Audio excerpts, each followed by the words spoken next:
some business to take care of. See you later.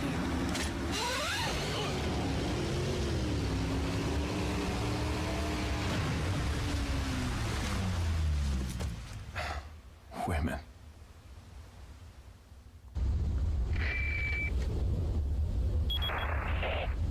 I hate to break it out to you, but Salazar's dead.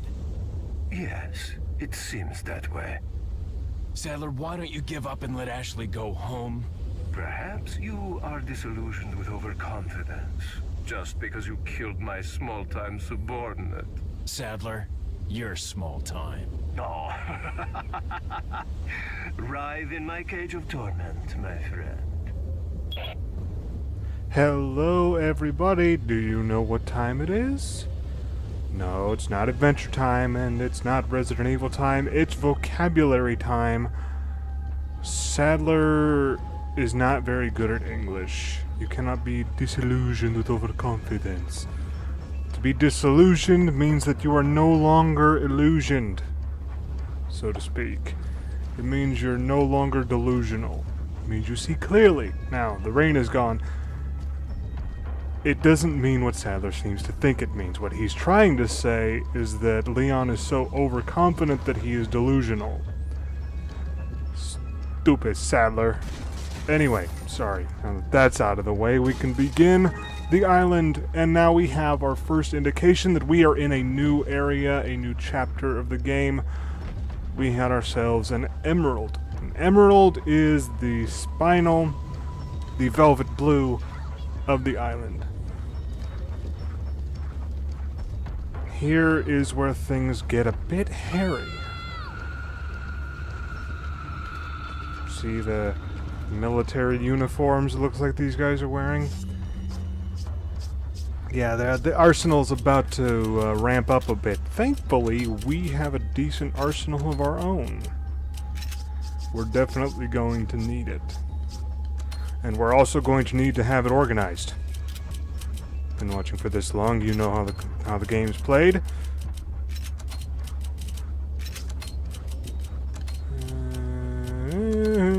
There we go. And where's that go? That'll go there, and that'll go there and there, and this will go right here. Look, I know this is not riveting entertainment, but it has to be done. Why? Well, I don't know. It just does. Hold on. Symmetry and health can combine.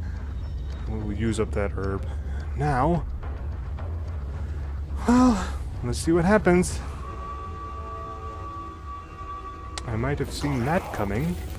Yes, they are a bit more well-informed on the island than they have been so far. But we can suplex them, which is nice. Because the kick does not offer the same chance for critical hits, I guess I will call them. That right there. You can't really do that very regularly with the kick. If you do enough damage, as we've seen before, you can actually kill somebody with a kick, but it has a much higher chance of happening when you slam someone's head into the ground. I wonder why that is.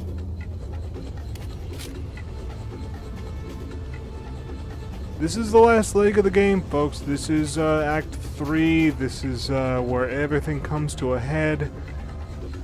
As you've seen, we are no longer speaking to subordinates over the radio. We are speaking to Lord Osmond Sadler himself. And there we have a very, very fun enemy. Much more deadly than the Dr. Salvadors of the world, because he doesn't need to be nearby in order to do irreparable damage to our body. He can hit us from quite a ways away. And the unfortunate truth is that this Gatling gun that he has is unavailable to us. We cannot use a Gatling gun. It is a shame, I really wish it weren't so, but in order to use a Gatling gun, you have to move forward a game. There is a Gatling gun in Resident Evil 5, and it's quite fun to use. But we're not talking about Resident Evil 5 right now.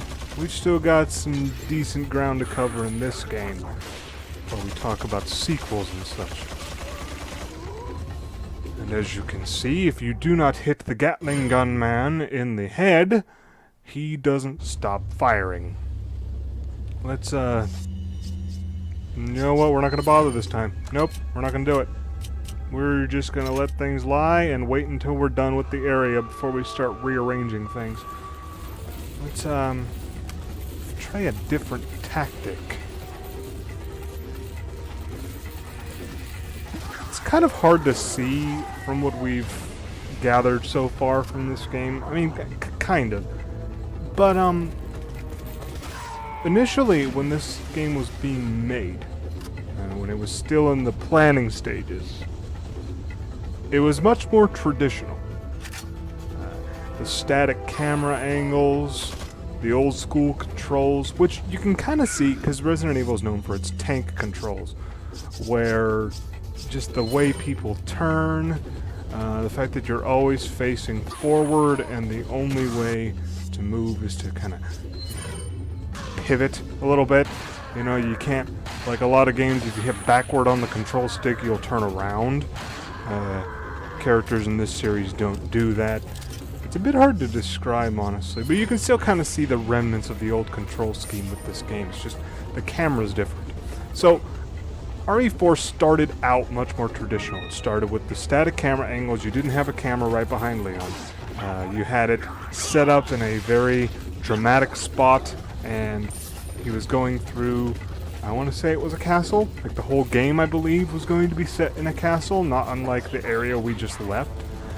And there was going to be, there were a few different versions of the game before they finally settled on the one that we got. And one of them,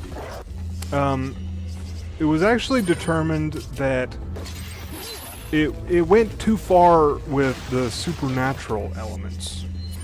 Because, you know, zombies, they don't go too far. That's fine. But, you know, you go into ghosts and things, now you're going to ridiculous. Ghosts and demons and other aspects of death and undeath. It doesn't work. I'm not entirely sure why. I mean, let's face it, this series has some of the most convoluted plot points I've ever seen. Not to say that's a bad thing. I feel like I'm one of the few fans of this series that has no problem with more convoluted elements of the story. But anyway, I guess one draft of this game had ghosts and like living dolls and demons and stuff like that. And it was just not Resident Evil enough. Certainly it was evil, but not residential. And what that ended up turning into, actually, was another Capcom mainstay nowadays, and another series that has gone into disrepute, most recently, Devil May Cry. It was one of the first games I ever had on my PlayStation 2, was the original Devil May Cry. I have a certain relationship with that franchise. I have played and beaten all 5 of them, which is something I actually can't say for Resident Evil. I have not beaten all the games in this franchise. I have played 3, 4, 5, and 6, and I've beaten 3, 4, and 5, and I've beaten like one campaign of 4 and 6 or something, whatever. With Devil May Cry, though, I have played and beaten, and I own all 5. Now, I don't have my original. I don't know where that went, but I have the rest of them.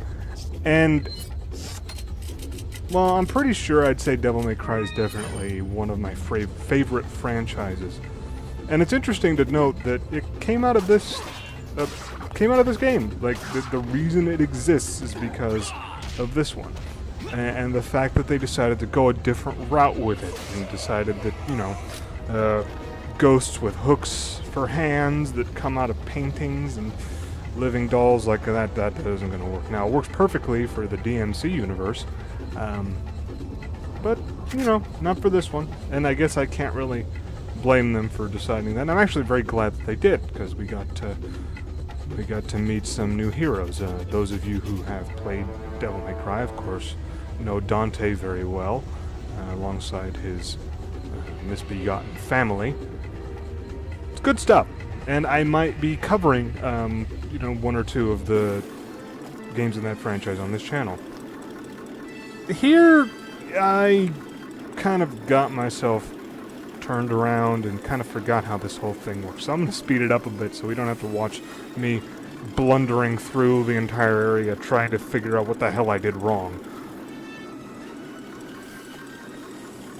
You can kind of tell that I feel like this island, and more importantly this island in conjunction with the castle areas, kind of shows a bit of the influence of Devil May Cry, because of course the first Devil May Cry game is set on a castle, in a castle, on an island. So, you know, kind of fits. I suppose that's about as far as it goes. Still, it's kind of interesting. In any case, this island is... I suppose it's not quite as long, strictly speaking, as some of the other areas, I don't think. It is definitely quite a bit harder. We'll be running into some of the most difficult gauntlets of enemies in here. Some very interesting boss mechanics. And, well, I mean, it wouldn't be a Resident Evil game without, you know, a badass final fight. So, I'm sure the final showdown with Sadler, I hope I'm not spoiling anybody. Yes, we will be fighting Sadler at the end of the game. Well, suffice it to say that fight's going to be suitably epic. It's very interesting to think about. This is the final area. This is the end game. This is where things wrap themselves up. I've heard plenty of people in their various discussions of this franchise and where it went wrong. Now, I should preface this by saying I am a fan of the direction this series has gone. I actually rather like Resident Evil 6. If I'm going to point out one major flaw, it would be that the game goes far too long without save points. You can't save very regularly, and that means you have to go through hour-long stretches before you can save and stop, you know. That can be kind of harrowing. I believe the first level in Leon's campaign in 6 goes for at least a couple hours before you can, you know, stop. So, I mean, I guess I would count that as a flaw, but as far as the rest of it goes, I mean, I don't know. A lot of people online in particular talk about how Resident Evil 6 is the downfall of the series, and how dare they, and honestly, a lot of people point to this game as the turning point. Now, 4 is probably the most well-loved of all Resident Evils. It is critically acclaimed. Pretty much everybody agrees. I say everybody, not really everybody, but say every professional outlet, maybe? I don't know how to phrase it exactly, but the common consensus is that this game is amazing, and I'm definitely in that camp. But the issue is that the emphasis in this game is on action. It's on the shooting. It's on the fighting, rather than surviving. Now, you're not exactly strong. You know, I mean, Leon is not specifically resilient. Not really. So, I mean, it doesn't take much to take him down, so survival is still an aspect of it. I mean, consider how much we have. Consider our resources right now as we go into the end of this game. Look at how much we've got. We've got so much. We've got hundreds of TMP rounds. We've got like 20-something rifle rounds. You know, we've got a ton of different weapons. We've got like 6 full heals. I mean, we've got a lot of stuff to back us up as we move toward the final showdown. And that kind of takes away from the survival aspect, which I can kind of understand. I mean, let's look at the beginning. Let's go get in the Wayback Machine. Let's talk about the first game in the Resident Evil franchise and how the common strategy in that game is actually to avoid combat. You don't want to use your gun on all the zombies that you find, because if you do that, you're going to run out of ammo, and then you're stuck with the knife, which is not nearly as effective a weapon as it is here. Ooh, the golden links. We'll definitely want to keep hold of that. So, like in Resident Evil 1, and this kind of extended into 2 and 3, and I'm sure Code Veronica, probably more of the same. The whole concept was inventory management, it was dodging and ducking and weaving and avoiding combat when necessary, only fighting when you absolutely had to, and the greater emphasis was on just plain surviving. In this installment, you have plenty of resources to survive without much trouble, so the emphasis is much more on actually fighting your way through the whole thing. And it was so popular that, well, guess what? When Capcom decided, let's make Resident Evil 5, because duh, well, everybody seemed to like how Resident Evil 4 went, let's do that again. And pretty much that's what happened. And even greater emphasis was placed on the action part of it. And we'll definitely see that if I do cover Resident Evil 5 on this channel, which I do kind of intend to. Not only because I like the game, and it runs very well on my computer, which is definitely something to keep in mind. I like the game, and it was kind of one of the first in the modern trend of hating Resident Evil games. 5 is decently well liked. It is not nearly as critically acclaimed as this one, but it's definitely solid. 6 is when you really start getting into hate territory. I mean, pretty much everybody agrees that 6 has problems. I mean, I'm not going to deny that the series has its issues post 4. But, I mean, I guess I can see the point. To bring it back to why I started talking about this in the first place, I understand the point. There is less emphasis on survival.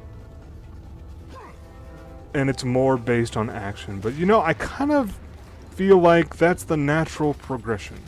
You can only be terrified and outmatched and outgunned so many times before it just starts getting exhausting. Sometimes you just want to fight back. And you know what? The modern Resident Evils give you that chance. You have plenty of ammunition, you have plenty of resources, you can buy upgrades to your weapons, you can buy first aid sprays, you can, stockpile weapons and bullets and whatever else you might need. That allows for a different dynamic. It allows for more enemies, it allows for more hectic combat, it allows for a different kind of horrifying scenarios. Like, there's something to be said about the classic story where, there's a kind of like a slasher movie where you've got a small group of people trying to avoid a supernatural killer that they can't get away from, and they can't fight back, and they can't really handle themselves, and it's, there's plenty of... That's scary enough in its own way. But there's a different sort of scary when you deal with a horde. A zombie horde. It's a very classic trope, zombie horde. Well, if you don't have very many bullets, if you only have, one clip in your handgun, and you only have the handgun, and that's all you... How are you going to handle a zombie horde? Well, you can't. There's just no feasible way to handle a horde of, say, 50 different zombies. You're going to have to run. That's just the only way to get through it. Well, I mean, and that's cool. But it can also be fun to do what Leon's doing right here, which is bringing the fight to the horde. He's taking down everybody. Because he has the resources to do so. And it's kind of explained a little bit when you consider the idea. Now, granted, this isn't quite it, because in the mechanics of the game, you get your ammunition from dead enemies, and you buy new guns from a mysterious merchant and everything. But consider this. Leon has moved on from a rookie cop, who has no idea what he's doing, to a special agent in charge of the personal defense of the first family. In terms of power and influence, he's pretty high up now. And doesn't it make sense that he would have access to better stuff to handle the threats that would come to him in this new position? Here we have the Killer 7. We could get that. Well, not right now. We don't have enough pesetas to buy it. But we're not going to bother with the Killer 7. I've already kind of discussed why. I much prefer the Broken Butterfly. But yeah, Leon being a government operative now, in charge of defending some of the most important people in the United States, it stands to reason he'd have better stuff, better toys, better guns. I mean, this is America, right? We love our guns. How much sense does it make for a government operative sent to save the daughter of the President of the United States to have one handgun and a few bullets and that's it? I mean, really. You'd give the guy plenty of resources to complete his mission. It just makes sense. Now, granted, the game does start with Leon only having a single handgun and one clip in it, everything, so I mean, maybe the logic is somewhat flawed. But it kind of explains, I feel like, one of the major themes of this game, which comes down to having an arsenal. You have your own private arsenal, and how kick-ass is that? So, anyway, I guess the whole point of this diatribe is I like the way the series is going. I like the direction they took it. I'm looking forward to Resident Evil 7, and I hope they don't change too much. I would like more actual zombies. I will admit that. I feel like if there's one flaw that 4 has, and 5 kind of took with it, it's that we're not dealing with zombies. We're dealing with infected people. It's like we went from Night of the Living Dead to 28 Days Later.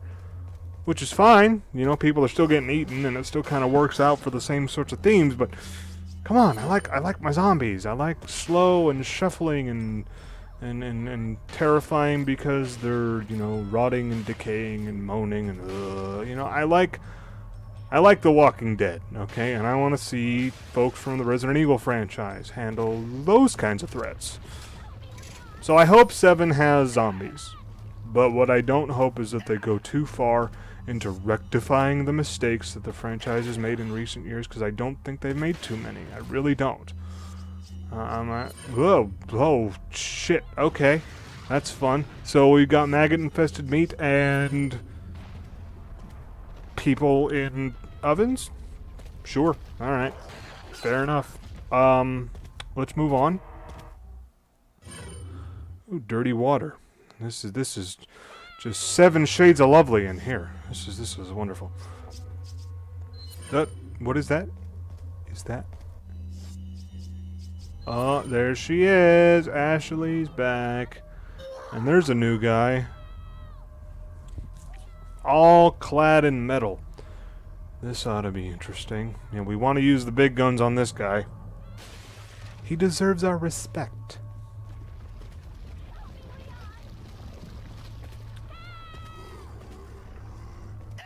So, you know, I feel like, you know, I'm in the minority when it comes to later installments of the series.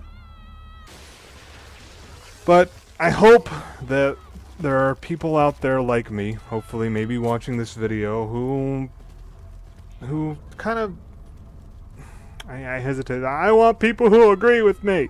And, I mean, that's true on some level. I mean, it really is. Because, I mean, I do feel like I'm on an island. On an island. And dead. Okay, that was like 2 separate puns pulled into one, I guess. Let's try that again. Only this time, we'll start right off. Wait. No, let's not go with butterfly. Let's go more precision. Let's try this. Let's try the rifle. Anyway, I hope there are people like me out there who actually like Resident Evil 6 and don't mind the direction that the series took in recent years. Because I really feel like, you know, Capcom gets a lot of shit for what they've done recently with their games. With DMC being revitalized and, oh my god, Dante's emo now. And Resident Evil, oh my god, it's too action-based, I want horror. And I'm sorry to use that as my, you know, oh, this is what the fan base sounds like voice. But, I mean, I swear, sometimes it really feels that way. And I hope there are people like me who actually appreciate and approve of what's been going on. Sure, they have flaws, I get that. They're not perfect. But they're not bad either. They're not, oh, worst game ever made. I mean, let's face it, the first couple games in this franchise, Nostalgia glasses aside, they weren't all that great. They're good for what they represent, and they were good for the time, but looking back on them now, I'm not sure I understand the appeal of the original Resident Evils to the point where I would say, oh, 4 ruined it. It's a great game, but it ruined the best survival horror franchise. I don't see it. I just don't. With that though, let's move on to a different topic, because I don't want to make anybody uncomfortable. If you're one of those people that feels like the franchise has been ruined by 5 and 6, I'm not trying to say that you're wrong for having an opinion. I personally disagree with you, but you know, that's how things go. That's how games are, right? I don't want to start a flame war or anything. Amateurs. You know, I just hang in there, Ashley. I just want to give Capcom some love, because you know what? I think they're a great company, and I think they're still a great company, and we ought to give them a chance to, you know, just do what they do, and we'll see what happens. And we got ourselves a red stone there. That stone goes into the golden links that we got. Again, this is a treasure that has 3 separate jewels. I kind of got turned around there, and I skipped ahead for you guys, so you don't have to watch me flounder around and prove how bad I am at figuring out the right direction to go. Anyway, there's 3 separate gems, and we're going to find all 3 of them here on the island, and it'll make for a very tidy profit. This scene is creepy.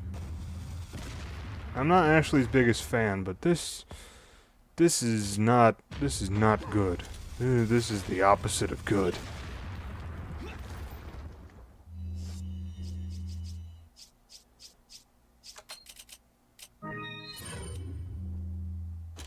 Shit.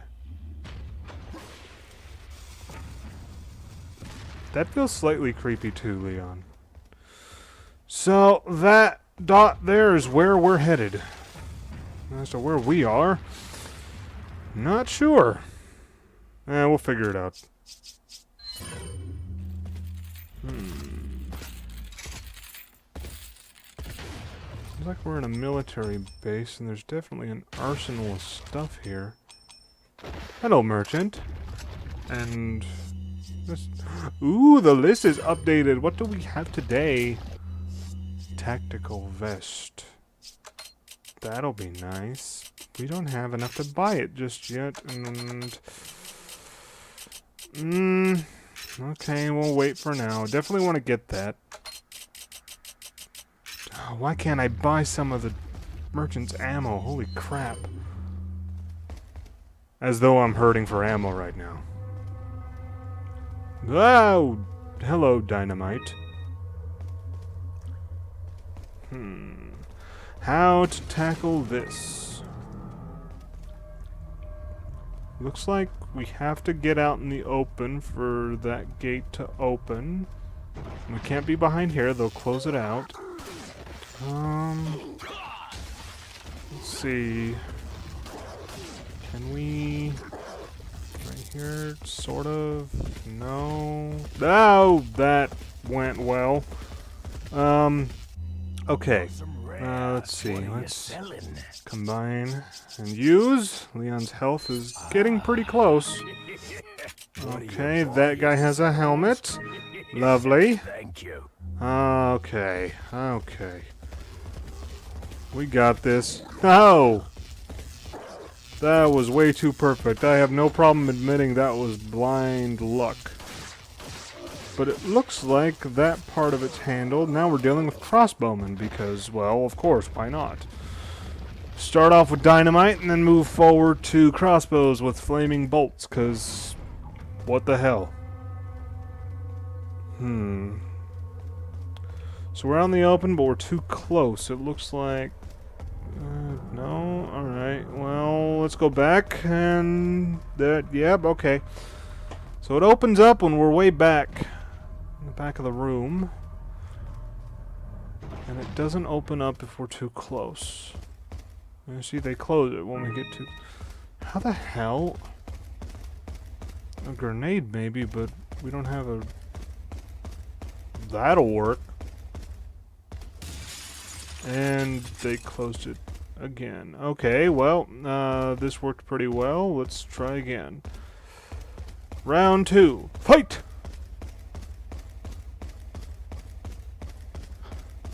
Sweet. Alrighty then. Now where are we now? Let's reload. Oh, hi there.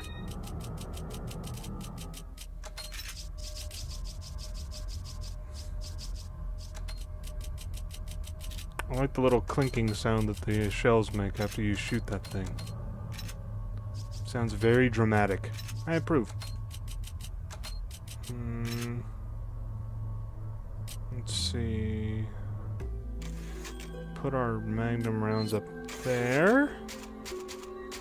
Let's put incendiary grenade right there. We'll equip blacktail right there. And okay. Ooh, another herb. And a typewriter. Definitely want to keep that in mind. Ooh, brass pocket watch. You know what that means. We can sell it and get ourselves our tactical vest. Let's go do that. I like the tactical vest. I just like the idea of changing up Leon's costume. That's honestly all it is. I'm a sucker for costume choices. Let's get ourselves that vest. And there is a tactical benefit to it, so it's not completely, superficial or anything. There's a reason for it. There's just multiple reasons. Okay, so let's sell the pocket watch. We're at 68,000. We can afford the tactical vest. Yeah, now we're talking. Now he looks like a government operative. Fuck yeah. Kick-ass, Leon.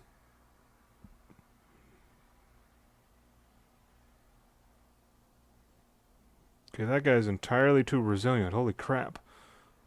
Mind you, because we just upgraded that thing, each one of those rounds does 3.5 points worth of damage. So 3.5 standard handgun rounds go into each of our Blacktails rounds. And yet, he took how many? 6, 7, 10? Jesus. Those were headshots, too. Like, if there was going to be a critical hit, it would have been right there. I think that turns us around. I think I forgot some stuff. Hold on. Aha! Ha ha ha. And I think there was some rifle ammo. Yep, there it is. Alright. No. That door right there, we've seen it a few times. That leads to a mini game. I'm not really gonna... I might have like a bonus episode after the series is over, going into what that is. But we're not going to do that for right now. We're just going to move on ahead. There's... You know what? Okay, it's been a half an hour. I'm going to do some rearranging and cut the video here. And we're going to save and then we'll move forward on the island next time. Thank you for listening to my manifesto on the various virtues of later Resident Evil installments. Hopefully there are some people who agree with me on some level. And that's going to be about it for me today. So we're just going to save right quick. And I hope you subscribe and catch me in the next episode. Alright, see you then. Bye-bye.